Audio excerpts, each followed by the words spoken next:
Okay, everyone, we're going to start going right into the annual report. And I just want you to know, if you're in Zoom land out there and you couldn't be here, you can ask a question. You can, as well as anybody here. All you have to do is push the chat button, and my friend here, Rebecca, will tell you about it. There's a chat button on your computer. You push that and you write down your question, and then you send it to Rebecca. And then Rebecca gets it and will challenge it down to whoever you have the question to. Good to be here at our 50th annual parish meeting. It's good to see all of you. I know it's been cold out and snowy out and all that. It hasn't been great weather to get out. But anyway, we're glad that you're here today. But before I get started, I did some fancy artwork. Because we have a special person with us. Sherry, come on down. Come on down. And you can see my loving artwork here. We love you. We love you. I did that. And you have the unfortunate luck that I was only at home without Rita. So, but I did find all the stuff, and look at how pretty I got the. Oh, wow. I really did a good job now.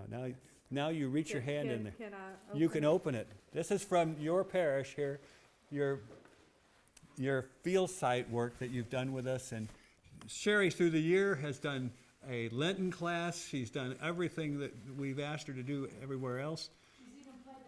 She's played the piano. She's sung. And hopefully this will help her in her ministry as she... Do we know how to get into it? I was lucky to do this. Okay. There. Oh, Yeah. my. Oh, my. Yes, okay. I know what this is. This is fabulous. What is it, Sharon? It is an oil stop for healing, anointing the sick. You put oil in Put there. oil in it, and you anoint the sick. And I think it has your initials on the bottom. It has my initials on the bottom. This is so special. Thank you for this, because Father Bill knows that one of the things that I really wanted to do when I was here is not necessarily anoint anybody. I can't do that yet, but to go with him on visits, home visits, and we couldn't do that because of COVID. So this is very special. So- And he doesn't know this, but my only trial service in seminary that I had to do as a priest, quote unquote, was a healing service. Oh, So Well, this is entirely appropriate. there you go. Thank you so much. So I hope. Thank you for all your love and your prayers. It's been an honor and a joy to be with y'all. Well, thank you. Thank you. Love you. Love you too. Oop, get out of it. So, anyway, I knew that it would be the annual meeting today, and then we got it in on yesterday, I think, or Friday. And I said, well, this is a good thing to do. So I called up Sherry, and she said her and Sam were free and they were looking for a place to go to church today. So here they came, and it all worked out well. So anyway, thank you, Sherry, for your hard work, and thank you all for all your love that you all gave through this time. So I'm going to give you my annual report. A friend of mine used to be the director of Camp McDowell. His name was Mark Johnson. Probably some of you know Mark Johnson, others of you don't. But whenever Mark began his talk, he would always tell everyone he had the best job in the entire world. Time after time, if you knew Mark was going to get up, you knew the first line would be, I have the best job in all the world. And at that time, I think he probably was right. But Mark has now been retired for a good many years, and no longer does he have the best job in the world. I do. As a part-time rector of St. Joseph, I have assumed the best job in the world. I am grateful to each and every one of you for this honor. I am grateful because through the years, each and every one of you has allowed me to serve you and to love you in real terms. I also am grateful because in your true sense of hospitality, you have befriended me. And I think, in seminary they used to teach, you shouldn't befriend your congregation because then they can't see you as their priest. Well, you're the only friends I got. If I don't have you, I don't know where else to go. and I have befriended, and there's no one here that isn't my friend. Beyond that, there is creativity and the beauty of this terrific town of Mentone, which I feel a part of. Thank you, dear friends. Thank you. The past year, 2021, has been a topsy-turvy year here at St. Joseph, as in all churches and as in all cultures. Like most every church, COVID has been a constant burden to all of us. We have found it difficult to plan this event, or any event really. And the questions were, should we meet in the nave, the parish hall, or only on Zoom? We just didn't know. Until a few weeks ago, we had a coffee hour, but with the flexing of the muscle of the new strain of COVID, we have had to stop our treasured coffee hour, which I miss so much. The last time we had a first Sunday meal was during the bishop's visit, which I don't even remember. I guess that was, when was it? I don't remember. October, I guess. But before that, it was probably 2 years before that. Face mats have presented yet another challenge. On and off we go, trying to desperately do the right thing. We have tried to keep safety as our number one priority. Thanks be to God, I know of no other hotspots of COVID that have emanated from our church. And let us keep praying it stays that way as we move forward. It'd just be awful.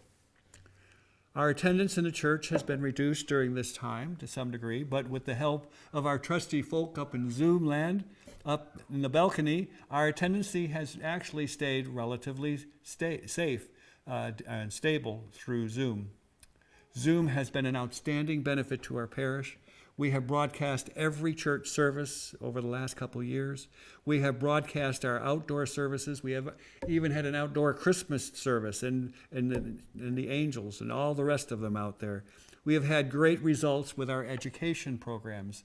Each class during Lent and Advent has been stronger and had better results with our education. Each class had had stronger attendance than the previous one. Even our large EFM class is now conducted exclusively over Zoom, which allows us to have members all over the place, and down in Georgia and even over back in Birmingham. We hope to discover new and creative ways to use this technology in the future. It's so exciting. Each year I have thoroughly enjoyed writing my e-flash or your e-flash. I have tried to put as many Billisms, as I'll call it, in it as I can to liven it up. There is no need for a church or its writings to be boring and without humor. Churches should be happy places, not places where we just go about it with no humor and no fun. So I continue. So thanks to Martha Neighbors and others who around the parish have sent me in funny things to put in there, and then just being funny at this parish and funny in its own way, it has never been a chore. I believe it is one of the ways that we have brought and kept our parish community together during these past few years. Let me know if you have a scoop sometime. I'll be glad to, I'll do my best to either screw it up or get it right and get it in there. My discretionary fund is currently in good shape, thanks to each and every one of you. I continue to use it to help people. 95% of it goes directly to people. The other 5% goes to the need here or near the need there. None goes to me, for sure. I continue to use it to help people, most from outside the parish, but there are plenty of people from within the parish who also need help once in a while with utilities and the likes. Graciously, I now even get town folks who have come to me previously for help, and they call me not for money or not for this or that. They call me just, could you pray for me? Could you pray for me? And I find that a thrill, because what a thrill it is to be able and available to help people in their physical and also their spiritual needs. It's a blessing. It's the first place I've been able to use 95% for people. Usually the church has other demands. Well, we'll use a discretionary fund. This place has been entirely different. It's been just a breath of fresh air. Your vestry has already begun working on many of the projects that we will fill. in 2022. I assure you that this parish will remain active and strong. We have capable and dedicated leadership, and Rebecca Henderson as our senior warden, and Phyllis King as our junior warden, and Marcia Merrill continuing as our treasurer. Your 2022 vestry is Burton Brockman, Kathy Kessler, Victoria Gaston, Carl Ferguson, Hugo Ism. Retiring from the 2021 vestry is Ron Merrill and Buddy Cole. Both of them did magnificent and loving jobs while they had their posts, and we will miss them both in their positions. We are grateful. Thank you, Ron, and thank you, Buddy, wherever you are down towards. We can clap. Your search committee, headed by Marcia Merrill, will be hard at work this coming year as they search for your next rector. Your current rector is working with the vestry and the search committee to ensure a smooth turnover or transition. As of now, I am not exactly sure of the date of my retirement, but it will not be before Easter 2022. I will let everyone know when the final date is known. Remember, a lot of it depends on the search. Remember, the focus is always on the family of God here at St. Joseph's, and not me, and perhaps not even the one that's to come, but doing what is right and who God is calling both us and if they're calling the other person. Everything you hear today are reports of the committees and ministries that have worked to make this parish great, and it is great. If you hear one of you, I don't even know what I wrote there. Consider becoming active. If you hear a ministry or something going on that you say, well, I'd like to do that. Just ask us. Just tell me. We'll get you in. Nobody doesn't get a job. Everybody volunteers. We all have fun. Thankfully, most of our ministries have grown this year and which is amazing to me because of all of you. That's about all I wrote. I hope it's okay. I do love you, and that won't change. And we love you. Thank you. Thank you. Thank you. My friends, at this point, that was my report, and now I have the senior warden of distant past and the rector and the senior warden of the future. We have just ended what for many was a dreadful year, a year of loss, isolation, fear, trepidation. However, the love of Christ has sustained us, and we're now moving on. The year began with staggering numbers of COVID cases and deaths, and it just got worse. The church was closed, and we were becoming experts at Zoom. No social gatherings, no coffee hour, no dinners. And Father Bill was to get us ready for a transition from the most wonderful priest most of us had ever known. We started 2021 with strong finances and a faithful parish that was determined. We named a calling committee chaired by Marcia Merrill. We are blessed with a tremendous amount of leadership, skill sets, and devotion in our membership. The calling process has gone without a hitch. Now prepared to go forward with the leadership of the bishop to recruit Bill's successor in the coming year. No pancake supper, no corned beef and cabbage, but we had a phone list to keep us in touch. Beth Fontaine maintained brisk correspondence, and with the leadership of Carl Ferguson and his team, we actually got good at the Zoom ministry. We had Lenten reflections, and the year was a real study in resilience and adaptability. The Sacred Garden grew, and the cemetery got much better. Buddy Cole did wonders with our building as junior warden, and Kat's magic in the plantings made it impossible to open the street that there was any virus. The food ministry with Jim Byron's team just exploded. And the faithful came through for our very stressed community. Now that meant distributing food outside, in the heat, the rain, the wind, and the cold. EFM happened. We had a dynamite Advent program as well, and we put on the Nativity. Then we had the vaccine earlier in the year. We opened the little and had such hope this pandemic was over. Alas, it was not and is not. However, Bishop Glinda came to our 50th anniversary in October with outside dining and music. What a wonder! We even had a fabulous yard sale in August with the leadership of the ECW. These excursions and any activity at church meant we chafed our noses from the masks and we can no longer lip read. However, we learned to read nuances of personal need and affection without body language or scrutiny of facial expressions. When we could get inside the church, the flowers were always outstanding and the music was exquisite. It was a year when very dear members moved away to be replaced by marvelous new people who have just jumped into all manner of activities. We've had deaths, but also confirmations. We see the physical evidence of stewardship and continuity. You are St. Joseph's on the mountain.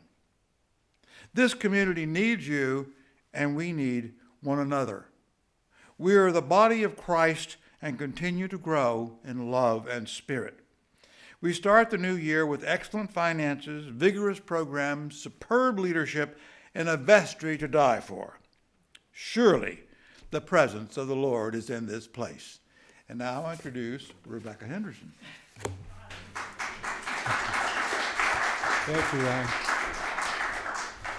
That was so eloquent. I don't know what I'm going to say other than I am new to the role, and I hope I can continue the good works that Ron has done. It is a year of transition, and I think the main thing I want to say is let's keep communication lines open in the process of the search for the new rector. If you have any questions about that process or how it's going, please let me know, Marcia know, or anybody in the vestry. We also want to, ahead of the vestry meetings, go ahead and send out the agendas in the e-flash so that you can kind of see what we're talking about, just in the interest of everybody being on the same page. Gosh, I think that's all I have to say. I'm pretty new at it, so I'm counting on you guys to let me know what you think is important, and also get to know more people. And I think it's exciting. I'm excited for Father Bill, but also change can be exciting too. And as we always do, we'll get through this as a strong family. So that's all I have. I think I'm going to hand it over to Phyllis King, who is already doing great things around the building and the grounds, and as our junior warden. We've already had 4 weeks here. I will update you on what is going on. The projects that we've already started working on, everybody knows that Buddy moved a few months ago. So officially I took over last month, but it's hard to do a lot when it's this cold, but let me tell you what's going on. We are working on a new Chime Tower, and the cupola is falling apart, and we have ordered a new one, and it arrived, so we're going to be putting that together. We're also getting a new chime system. Ours is 22 years old, and so it's definitely needed. Secondly, we're working on roof leaks. This is, we have a little problem where the cupola is, and also over where the dormer is in the offices, it's leaking. So we're working on that. I met with John Lawton this week, and we are going to present to the vestry at the next meeting on trying to fix the drainage over by the Nativity. And through him, we have good plans to fix that. The striping for the handicap. We are ready to do that just as soon as we have 2 days where the temperature is not below 45 and not raining. So that will be done as soon as we can do that. Danny Barnett is scheduled to repair the siding out back. And lastly, I'm talking with 2 different contractors on either replacing or repairing the main walkway to 89. So we have a lot going on. And if I can get all this accomplished by summer, I will be thrilled. I could sum this up with thanks be to God and to you, but I expect you would like a little elaboration on that, so I will give that to you. The 2021 fiscal year ended very well with reserves due to your faithfulness in fulfilling your commitments. We received 99.26% of money you pledged. Now, this is really quite remarkable. We always, in doing our budgets, count on maybe 10% not coming in due to deaths, moves, or whatever. So that really was wonderful. Now, we consider the plate to be all money that comes in that is not pledged or designated to be used for something. We received 427% more money than anticipated for plate. 427% more. So at the end of the year, we had received several large donations that bumped this up, plus people just did give this year, knowing that with what was going on, there was some uncertainty. Our investment accounts with the diocese fared very well with the stock market gains. And I'd like to remind you as to what these funds are. We have the Mccarry Scholarship Fund. And from this fund, we give scholarships to kids who are going to college or technical school who live in Mentone, Valley Head, or Hammondville. That fund is now valued a little bit beyond $125,000. And we usually are able to do a 4% distribution. So most of the kids receive a minimum of $500, and our kids who are in the four-year colleges living residentially often receive $1,000. We have the Mill Ferry Fund, which is valued at $32,000, and this is to help us with education programs here in the church. Thank God we have a Chimes Fund, because it looks like we'll be needing it, and that fund is endowed at $11,000. We have the Ellen Powell Fund, which is valued around $93,000. This is a fund from a lady who left us I think it was $175,000. We used that to redo the kitchen and to redo the flower and altar guild area, the sacristy. And then we have an operating reserve, which is now worth $78,000. When we redid the church, Walter folks and Ron raised all of the money we needed, but we did go into the operating reserve. And it is a blessing to have it, because should we have an emergency and we have no extra money to cover emergencies, we may go there.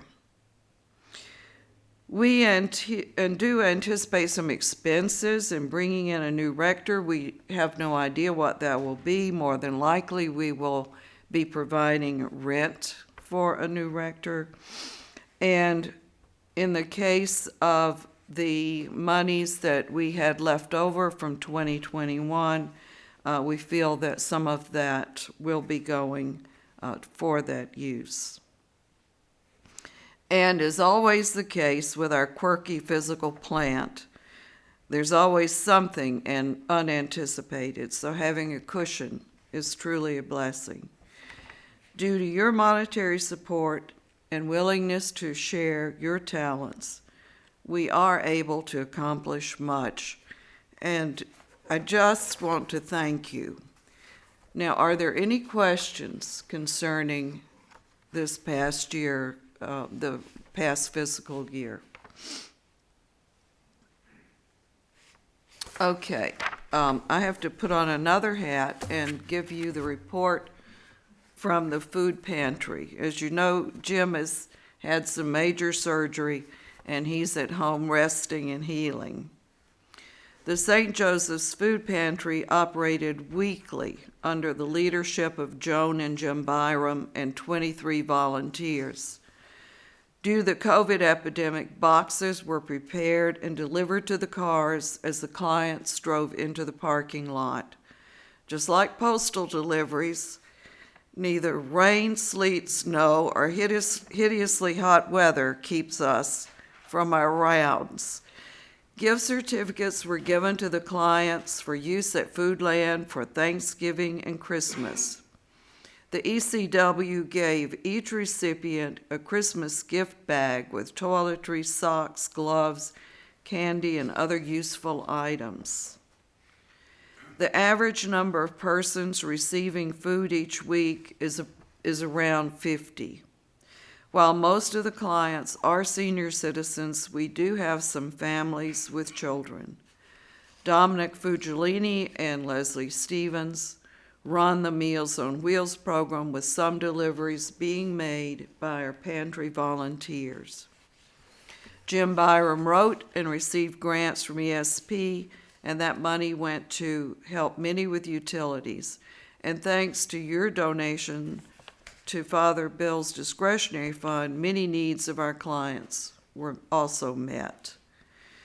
We still participate in the backpack program. This was being done by at the Valley Head School by another church down there, so we send that church $200 a month to aid in this endeavor.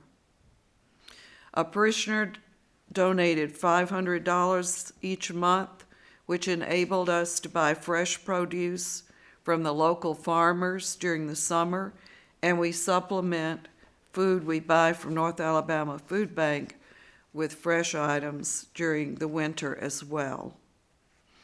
We thank all of you for your donations of toilet paper and pet food.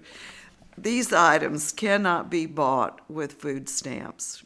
So we place a roll of toilet paper in each box and give out pet food and coffee to all who need it. A huge thank you to all of our volunteers who remain so faithful in feeding those in need. Also, our thanks to Melinda, who spends about 20% of her weekly hours assisting this effort in so many ways. We believe our outreach in Mentone is very much needed and appreciated. Thank you.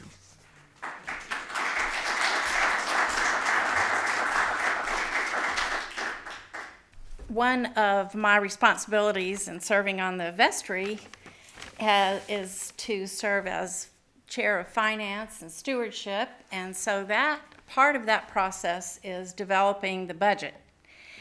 But I do have to say that Marcia, we must give full credit to Marcia first, because she, in the treasurer's report she just gave, the amount of time she spends each and every week in checking that budget, where are we on it, and literally paying the bills and keeping the lights on. And as this committee meets in the fall, that consisted of Burton and Marcia and Ron and myself. I don't think I'm leaving anyone else. We met together and prayed together over the line item budget, of which is quite extensive. And the Lord put on each of your hearts how to be a good steward in giving, and then our prayer of how to be a good steward with what we're receiving. And so as we follow through and establish that budget, then we don't vote on it completely until today. So that budget is projected. Then once we receive the tithes, then we know, all right, which direction we can go within that, within the giving. And so I cannot begin to tell you how amazing it is to have watched how our Lord God's hand was in this budget and in the development of it and in the stewardship. So we have voted as a vestry to pass the budget, but it's also incumbent upon us as a church body to accept it and vote on it. Now you have this morning, I received via your phone when you were sent the service, the budget itself.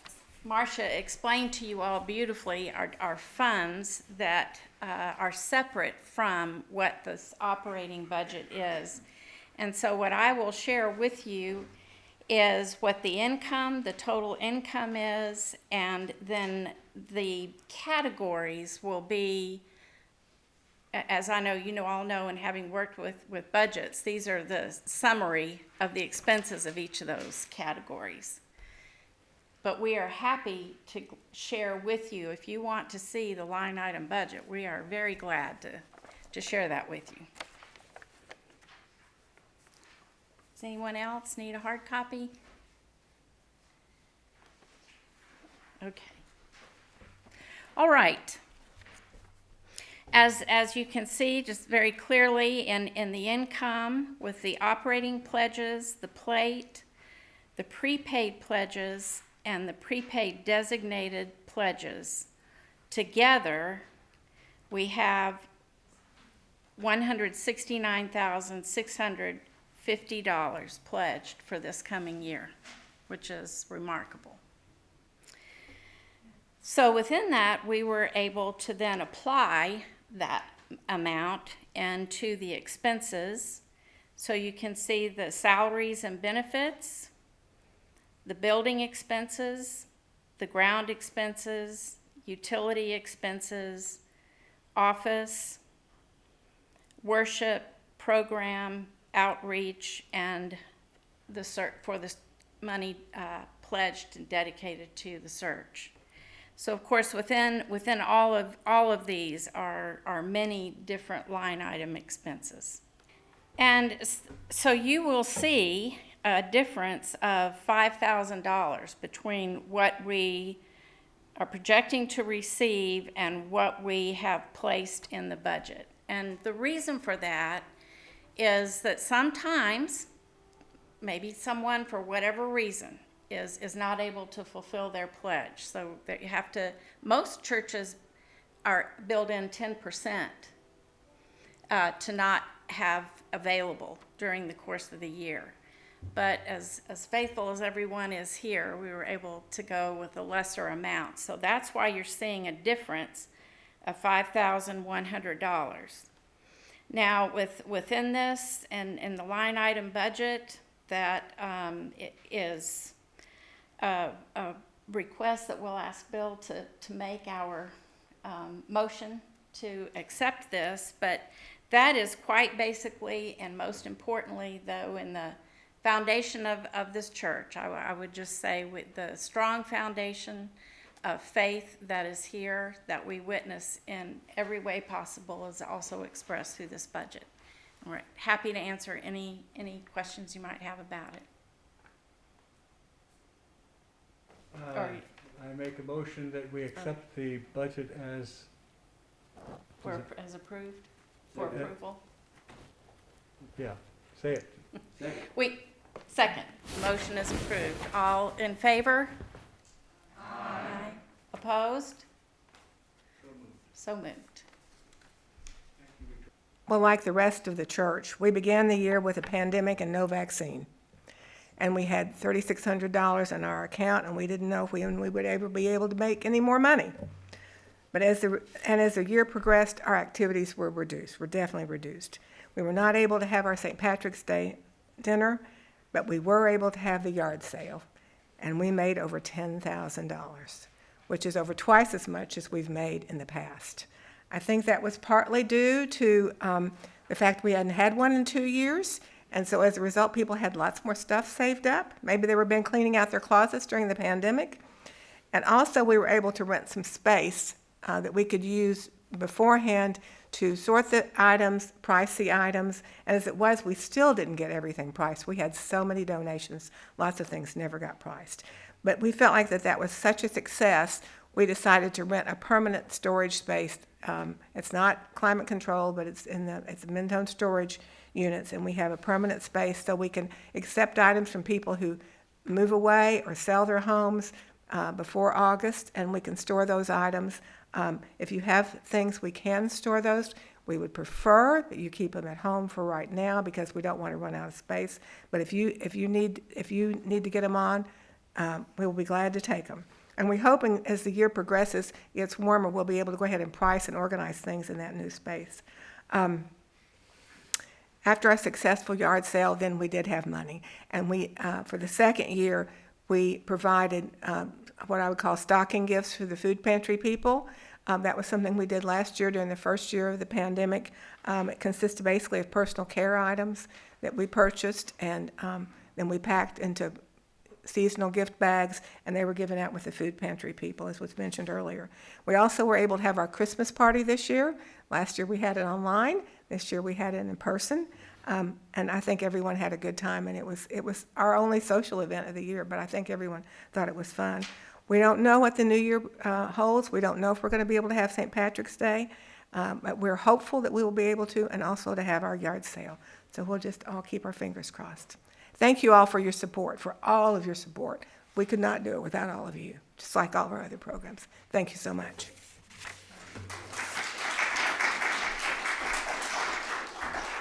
Is there anyone else that would like to report before we close, or adjourn, I guess is the right word? Any groups out there?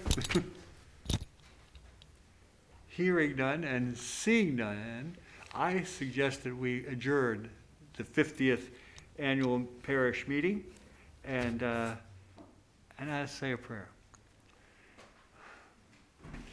Gracious God, we give you thanks for each and every one of the members of this church, and even the ones that they come and are part of us and aren't really members, but they're family. They're family. We praise you for each and every one of them. We thank you that I believe that they see that this parish is trying to do God's work as best as it sees fit, that we are honest and transparent and loving. Most of all, loving. We pray now as we leave with a new, renewed hope of the future, and renewed hope that the ministry of this church will go on, but not only go on, but get stronger. We ask your blessing this day. In your name we pray. And God, who's trying to tell me something here, amen.